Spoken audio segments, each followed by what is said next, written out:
June Pandamon.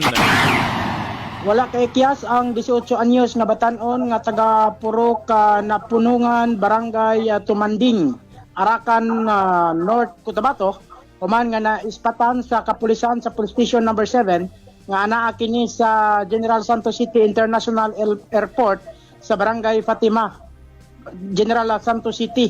Ang nahispitang 18 anyos nga batan-on nga si JD dunay gikatubang nga kasong kalapasan sa Republic Act 8353 in relation to Republic 2610 amended by Republic Act 11648 nga walay tugot piyansa gipagula sa usa ka presiding judge sa Regional Trial Court Kidapawan City, North Cotabato, Nobyembre 3 tuig 2025.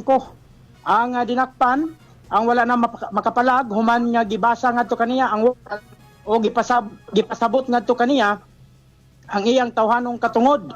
Gidala una sa Dr. George Rieka Hospital sa Barangay Lagaw ang dinakpan alang sa physical and medical examination.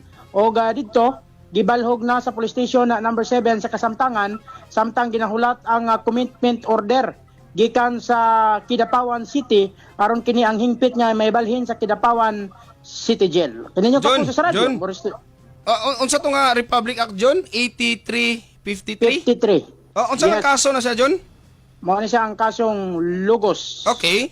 Under sa Republic Act 7610, minor de edad ang nahimong biktima. Yun. So, at least klaro. ang kining nasampit, ginahulat na lang sa Police Station number 7 nila Police Major Noel Cardos ang commitment order aron mabalhin ngadto sa Kidapawan City Jail, Kapuso James, Kapuso Jerwin. Yun. Kini yung Kapuso sa radyo, Mauricio John Pandamon, dapat totoo.